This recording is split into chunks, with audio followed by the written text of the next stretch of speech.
Hi, this is really cool. I forgot I submitted that bio, so that's fun. Yeah, today I'm going to be talking about how to have an amicable breakup with the JavaScript library. I forgot I submitted the bio, so here's a little bit more about me. I went to the University of Southern California in Los Angeles, where I discovered my love for ramen and soup dumplings. I currently work at Workday. I live in Boulder, and that is my cat. So you don't have to look on Twitter. Today we want to talk about something that we probably all experience, which is dating and JavaScript libraries. So I find that choosing a JavaScript library is a lot like dating, in that the longer you commit yourself, the messier it is when you decide to break up. In my experience, I've seen a lot of JavaScript relationships that look something like this. So you first find that library, and you fall in love. And you enter the honeymoon stage, and everything is going great, and you see all the ways that this library is going to make your code cleaner, and faster, and better, and smarter. And you begin to use it everywhere. And you begin to use it so much that you're attached at the hip. You're using it for everything. You're importing it in hundreds of files, maybe. And before you know it, you've basically opened up a joint banking account. And whether you like it or not, your library is so intertwined with your code that your life is completely dependent on it. And then something happens. Right? And the whole time you're thinking, like, what could possibly go wrong? We're living in the future. What did we do before this library? But something happens, and you end up having to drop it like a hot potato. And raise your hand if you've ever had to just jump ship on a JavaScript library that you were using. It's pretty common, right? And there's so many different reasons why you might have to do that. So a lot of times your product needs change, and the library you're using doesn't fit those needs. Or maybe the library dumped you, and it's being deprecated, and you have to figure out a new solution, and you better do it quickly. So what now? I've observed a couple different behaviors to this problem. The first one, some teams will just try to completely move on. They'll rip off the Band-Aid, if you will. And they'll take the hit right now to just remove all of the references from that library all at once. And if you've been in a committed relationship with that library, that can take a lot of time. And you have to talk to your managers or your stakeholders or your product owners and get the investment right now to spend that time to get rid of the library all at once. Another behavior I've seen, which is funnier, is that some teams will just refuse to let go. I've seen a team actually fork a library to make the customizations that they needed to do, and it worked, and it was quick. But you've kind of painted yourself into a corner. You've locked yourself into the current dependencies of the library. You've locked yourself into the current bugs of the library. And so it can be a slippery slope. The next one is what I'm calling ghosting the library. So this is when you say, like, it's over there, the code. It's working. I'm just going to leave it over there. We're just not going to touch it. And it's fine. And just forget that we were ever using it in the first place. And again, it might be quicker, but you never know when your product owner is going to come back to you and be like, hey, if we could just implement something like over there, it would be really, really great. And that library comes back to haunt you all over again. And then lastly, and maybe more commonly, I've seen teams that'll try to remain friends with the library. So they'll say, like, we're going to remove it piece by piece, and maybe if you're touching this piece of the code, you're responsible for ripping out that instance of the library, and they'll just slowly phase it out of their lives. It's a good in-between of short-term and long-term solutions, but it can also leave your code a little bit fragmented, and newcomers that are coming into your code base can't define like one single pattern, and so it can be a little bit confusing. So how can we better prepare for that inevitable future breakup? For me, that idea starts at the beginning with a concept that I like to call speed dating. So speed dating is when you prototype out multiple libraries early in order to make a more educated decision before you enter into a JavaScript relationship. But since breakups are inevitable, I also want to walk through a technique that allows us to easily bail on bad relationships, which to me means being able to quickly switch out libraries and dependencies without sacrificing code quality or maintainability. And lastly, I want to talk about testing. So what does it look like to write useful tests that won't change when you change the underlying implementation in order to prevent future mistakes with your tests? So I like to start out these new relationships with the idea of speed dating. And again, speed dating is the concept of prototyping out multiple potential libraries early in either an integrated or an isolated environment. And I find that speed dating gives us a couple of things. So for one, it allows us to get to know the library a little bit better. Things like, what does the public API look like? And you can get a feel for that if you're integrating it for this prototype, how it sits in your current environment. It's also a way for us to conduct a little bit of market research. So a lot of times, you might not realize what solutions are out there until you start to go on a couple of these speed dating rounds. And maybe you find a new UX solution that's becoming standard that you had never seen before. And something that I really appreciate about speed dating is that you can take it as some time to just learn. It's a really good way to look at the source code of these different libraries that you're kind of going on dates with and just learn how other developers are implementing different solutions to similar problems, what kind of design patterns they're using, what kind of code styles they like to use, and figure out what of those do you want to incorporate in your own application. The other half of speed dating is that it's an opportunity for us to get to know ourselves. So what are our expectations for things around performance or maintainability or customization? And while you're on those speed dates and you're finding out what all is out there, what of those features is your app going to need now, but also in the future?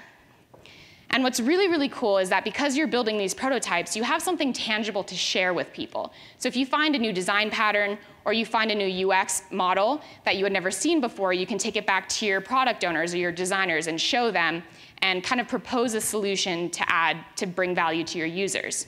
And you can also take these prototypes back to your teams and create a more informed discussion about what libraries you want to be uptaking in the future. So after going on a variety of dates and trying out different libraries, we can make that more informed decision. And it'll hopefully allow us to get a longer shelf life out of these libraries. It won't make the breakup any easier, but hopefully it'll make it so we don't have to do it as often. But like we said, breakups are inevitable. And we want to be able to swiftly bail on bad relationships. So ideally, we want to switch out libraries without sacrificing code clarity or maintainability like a lot of those behaviors that we discussed earlier. And here's where I like to call wrapper components are going to come in. So you can think of these wrapper components like the prenuptial agreement between your code and the third-party library. Now that we know what our code needs, we can create a contract to fit our application's specific use cases and normalize that interface into a wrapper. And this agreement is going to protect you in future breakups, and I'll show you how. So here's my demo application. It allows you to discover cute pets. Thank you to everyone who responded to me on Twitter. I built a Google Cloud function that serves a random pet, so hopefully you see them up here today. As is, my demo application is using the popular React component library called Grommet. So Grommet is on the lighter side of component libraries compared to a lot of the more full-featured solutions that are available in the marketplace. And the app is also using the popular HTTP library called SuperAgent to make HTTP calls to get a random pet. And the functionality is really simple. So on the left, you have a button sidebar. You can get a random pet from the Google Cloud function. You can favorite that pet, and it'll show up in a card on the right side. And then you can also clear your favorites. It's worth noting that my demo and all my code snippets are in TypeScript and React, but this pattern is completely language agnostic. It's completely framework agnostic. It's for anyone who's using libraries. So taking a closer look at the buttons on my page, here I've written a button wrapper around the Grommet library button component. At the top, we have the interface. That is that prenuptial agreement, that contract between the rest of my application and this component. And if you're not familiar with TypeScript, this is a fairly binding contract. So if you try to pass in something to this component that's not on this list, you're going to get an error. If you don't pass something that is required on this list, which in this case is the onClick handler, you will also get an error. Underneath that, I have my button class component. And if you're familiar with React, I know that this is not the hottest, latest, and greatest way to create components, but I figured that the classes were a little bit more relatable to people without React experience.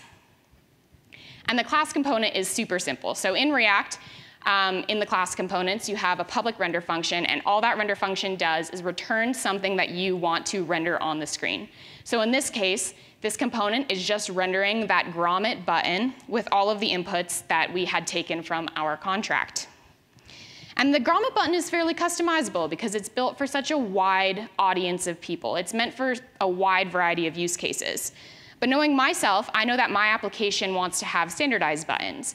The buttons are either going to have an icon or a label or both.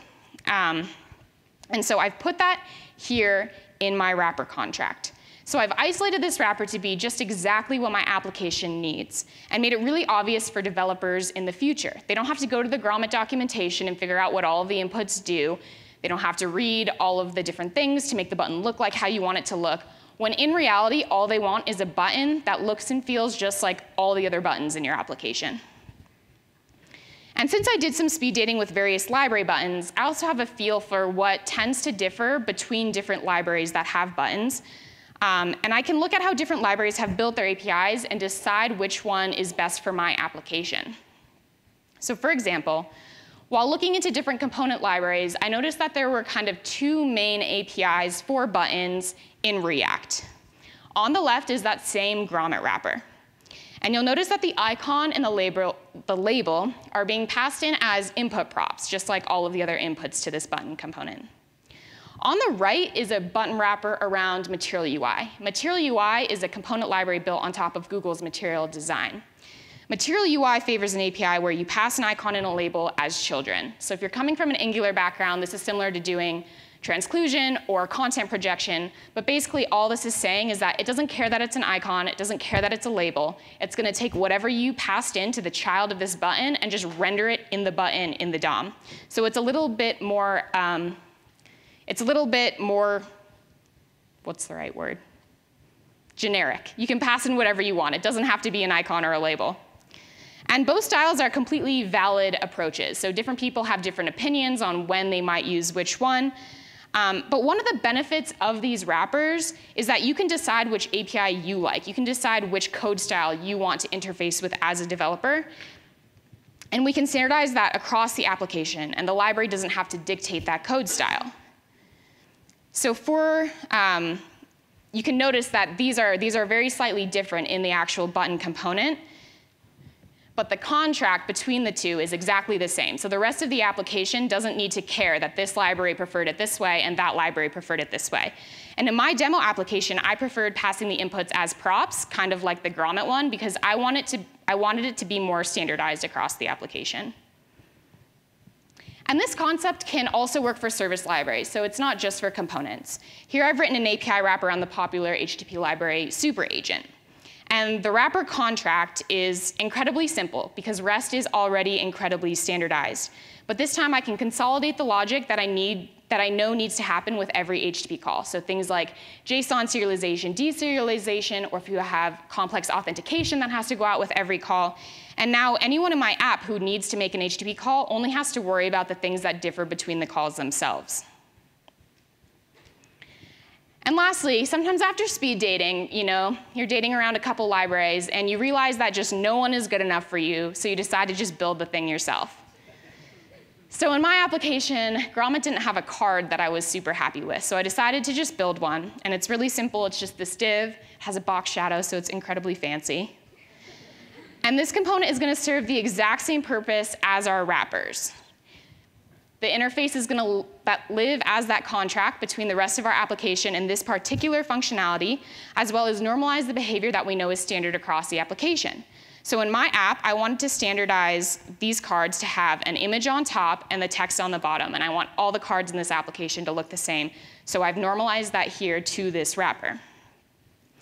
And what's really cool is in the future, if I ever continue to go on more speed dates and I find a library that I become really happy with, all I have to do is render that library in this return function inside of this component. As long as I don't touch that contract, the rest of my application shouldn't have to care about the difference. And what about tests? So one of the biggest pains I find when you're switching out different libraries is not only did you break all of your application, not only do you have to go find and replace like hundreds of imports, which if you've ever done that is the worst job anyone can ever ask you to do. But maybe you also have hundreds of failing unit tests, right? And maybe underneath those failing unit tests, you actually broke something in your application. But while you're just kind of like mind-numbingly trying to fix all of these errors, you might just glance over the fact that something was actually broken. And so the key to writing tests that can survive the breakup is to really just make sure that we're not testing implementation details. Because at the end of the day, the library that you use is just an implementation detail.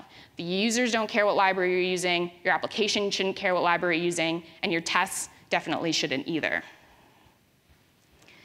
So looking at my button sidebar component, we can see exactly what we want to test about this component. All the render function does here is render 3 button wrappers onto the screen with varying on-click handlers, labels, and icons. And one really helpful pattern is to use test IDs as selectors. So you'll notice that all of my implementations of this button component pass in a unique testing ID. And that testing ID actually gets drilled down to the button in the DOM via a data attribute. And this is because if you're using something like CSS class names or a particular DOM structure in order to test your application, those things are going to be really tightly coupled with your library. So when you switch out your library, all of your tests are going to break. So in these tests, we can assert everything that we need to about the button sidebar without having to assume anything about the button itself. We can use the custom test ID to assert on the DOM and trigger click events. And it'll test everything that the user actually cares about. Because again, the user doesn't care that I'm using a grommet button. The user just cares that they can do whatever the button is trying to do. Now, as my application grows, because I know it's going to be really hot, because like everyone wants to discover cute pets, right? So I'm going to move to a more full-featured component library. And I've decided to go with Material UI. It has a lot more complex components that you can use. And I've also decided that I tried out Super Agent just because I'd never used it before. But right now, it's just taking up space in my bundle. All I'm trying to do is make HTTP calls. So I'm going to go ahead and also dump Super Agent. And I'm going to show you that breakup live. So that should go well.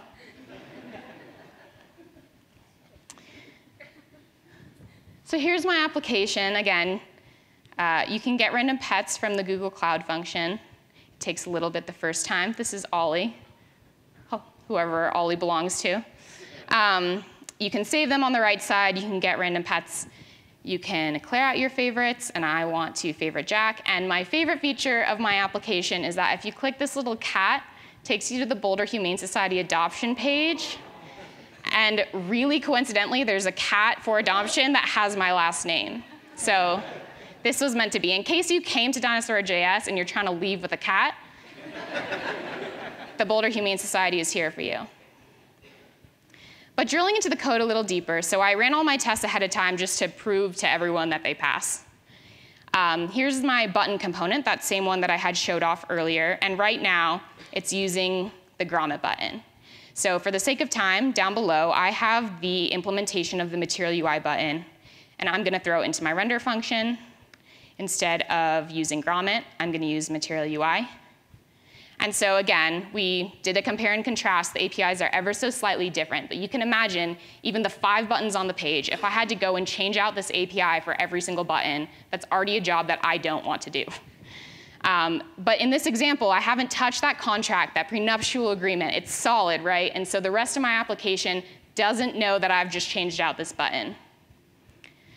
Similarly, this is my API utility that's using Super Agent. Down below, I have an implementation just using the native JavaScript fetch. So I'm going to go ahead and just dump Super Agent, and eventually I'll take it out of my package.json. I can get out of my bundle altogether. But again, the function signatures haven't changed. And all it's doing is making an HTTP call. So it's really simple, right? But the actual syntax for how you do that with fetch and Super Agent just vary ever so slightly. And if you were a developer, again, and you had to go and change every single HTTP call you were making, like, you might just walk out.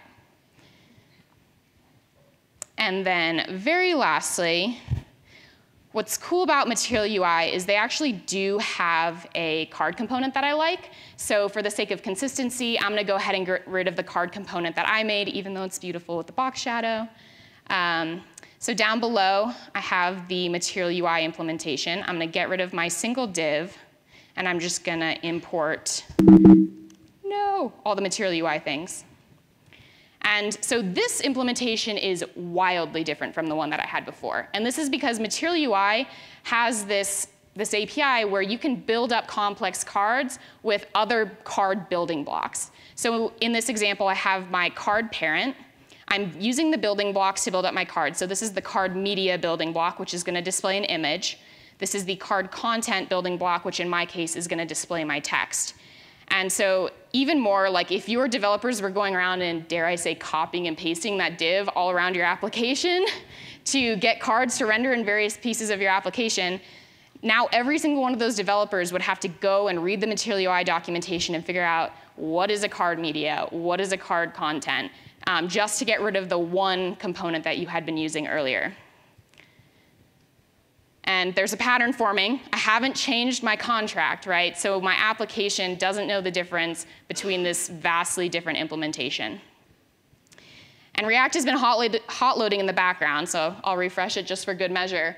But I've just changed everything about my application, and everything still just works. So it can make an HTTP call without using super agent. All of the buttons are now Material UI buttons instead of grommet buttons. You can still get your random pet. You can still favorite it. I want to get more pets so more people can see their animals. You can clear them out. And then most importantly, you can still get to the Humane Society. This guy's going to go adopt a cat after this. I can tell. And what's really, really cool, the application works, so that's awesome. But as a developer, I think it's even cooler that my tests hopefully still just work. So here are the tests for that button sidebar, the button sidebar test that I had showed off earlier. They expect the buttons to be rendered in the DOM, and they make sure that all of the clicks actually do what the clicks need to do. So I'm just going to go ahead and run these tests really quickly. And they just pass, which is cool. And the only import I had to change was the one that was actually importing the library, which is a lifesaver. And then I also have tests that test the actual card wrapper component, so it's at a lower level. And again, all these tests do are make sure that it can render in the DOM and make sure that the text that we expect to be there is there, and that the image we expect to be there is there. And we can go ahead, and even though we just completely changed out the entire card, these tests also just pass. So that's pretty freaking cool. Thank you. So what does this mean for us? Well, for one, it means that breakups don't have to be messy. The JavaScript open source community is so crazy and fast and innovative that there's always new libraries that are coming out, and maybe those libraries are actually a better fit for our users. We want to be able to remain nimble in this ever-changing environment and not be nervous to take out an old implementation for fear of what it might cost us. And the other half that I greatly appreciate is that library opinions don't have to affect your code decisions.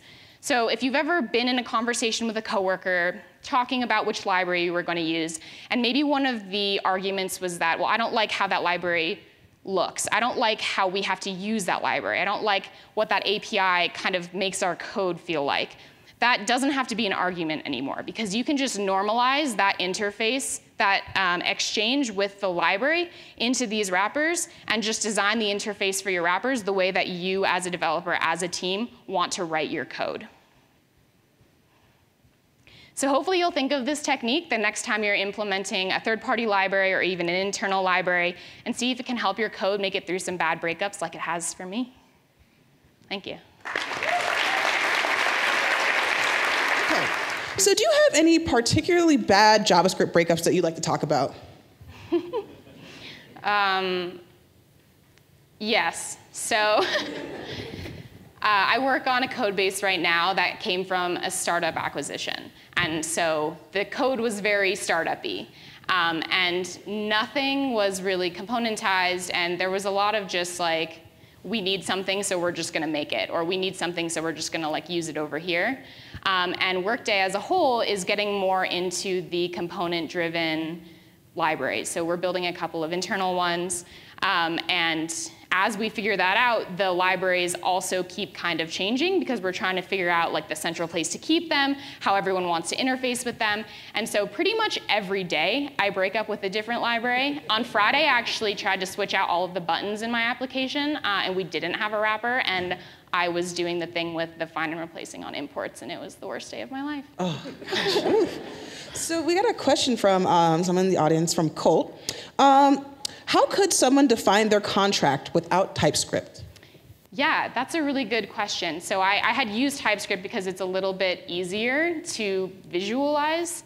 I've actually never done it without TypeScript, and so I'm not sure. I think I would have to think about it. I think JS docs would be a really good way to do it, and so you could use JS docs to annotate and define out the kind of build an interface that's not actually binding at compile time.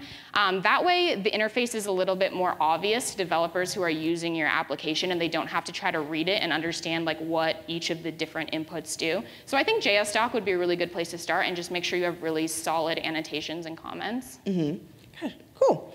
Okay, so the question here is, what are some things that you look for when you're first evaluating a library? That's a really good question. I think in that speed dating phase, the getting to know each other is really important. Something I've done in an Angular environment in the past is we had to build out a grid, for example, or a table, and it had to take a lot of data. So one of the things that we realized was really important to us was performance. And we speed dated out a couple of these libraries and prototyped them out and hit it with hundreds of thousands of rows of data. And at some point, a bunch of these grids just kind of fell over. And so just understanding what is most important to your application and then testing those out while you're building those prototypes, I think is the #1 thing. Just making sure it's a good match. All right, cool. Yeah. All right, so you have one more question here. So do you have any thoughts about breaking up with an entire framework? I do. Mm-hmm. Our application right now is in the process of moving from Angular 1.5 to React. In the past, I've also migrated an Angular 1.5 application to Angular 2. I don't think that this pattern is going to help you there, and I'm sorry. It's too big of a lift to wrap all of React or all of Angular, and I don't think you should do it. But once you kind of do go towards that migration, especially when you're in the middle of the migration and things are in flux, this pattern can really help you as you iterate and try to figure out what the new kind of incarceration of your application is going to look like. Mm-hmm. Gotcha. Cool. All right. Thank you so much. Daria, give her a hand.